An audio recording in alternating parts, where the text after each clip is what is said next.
Your brand new iPhone deserves the best protection, and the iLume 3-Pack Screen Protector Plus 3-Pack Camera Lens Protector has you covered. Don't take risks with your iPhone. Click the link in the video description to shop now on Amazon. Vegan activist who stole lamb to save it guilty of animal abuse after she nearly killed it by feeding it cow's milk. A vegan activist kidnapped a lamb from a farm and nearly killed it in a botched attempt to hand-rear it. Louise Murguia abducted the baby sheep from a field in the middle of the night because she thought it was injured and she could take care of it. The 49-year-old took it home where she shampooed it to remove the identification number on its fleece, dressed it in a nappy, and fed it cow's milk and formula she bought from Amazon for £35. She kept the tiny bleeder in her house for 3 weeks before police acting on a tip-off turned up and found it malnourished, small and limp. It then needed a week of intensive medical care to nurse it back to health. The animal belonged to farmer Stuart Ludwell of Hyle Farm, Sturminster Newton in Dorset.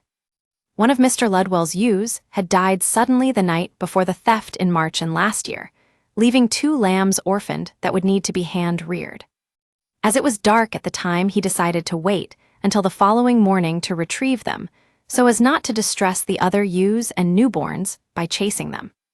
But when he returned to the field with his wife and 2 children, they could only find one of the lambs. They assumed the other must have been taken by a fox.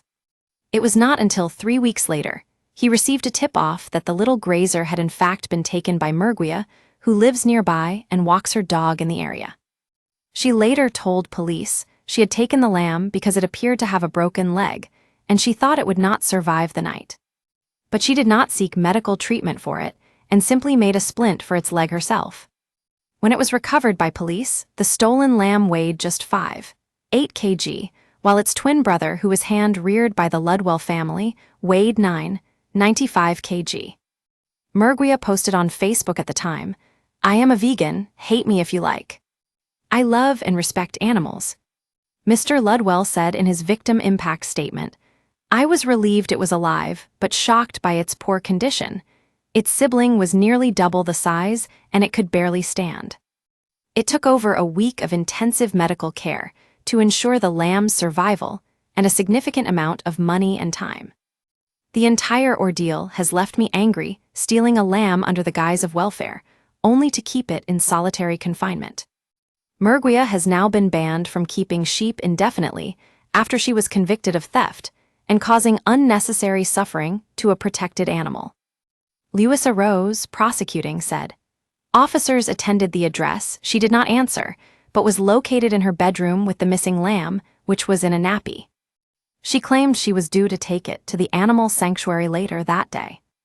The officers who seized the lamb said it looked very small, lacked energy, and was limp in the officer's arms. It was examined by a vet who compared it to the brother born on the same day and concluded that the lamb had been receiving inadequate nutrition. She was interviewed by police and said she was an animal lover. She had seen a sick and dead sheep in the field and returned at night to take the lamb, which she said had a bad leg." Murguia of Sturminster Newton admitted one offense of theft and one of causing unnecessary suffering to a protected animal. Ben Thompson, defending, told Bournemouth Crown Court Murguia had difficulty accepting what she did was wrong. He said, "She took it home to care for it and cared for it in the best way she could. It was incredibly unorthodox. She shampooed the lamb, made a bed for it on the sofa, and was feeding it cow's milk. When it wasn't gaining enough weight, she bought some specialist milk from Amazon for £35. It came from a well-intentioned, but incredibly poorly executed place. She wanted to get her to the animal sanctuary, but got attached and kept hold of the lamb longer than she should have, but she didn't think she was mistreating it. She knows now that what she did was wrong and she shouldn't have interfered, but at the time her heart ruled her head. It was well-intentioned but incompetent care, unwise and ultimately illegal." Recorder Nicholas Hagan Casey sentenced Murguia to a 12-month community order with a 6-month alcohol treatment requirement and 6 rehabilitation activity days. He also made an indefinite restraining order preventing Murguia from contacting Mr. Ludwell, going to his farm, or feeding any livestock within 2 miles of it, and banned her from keeping or owning sheep indefinitely.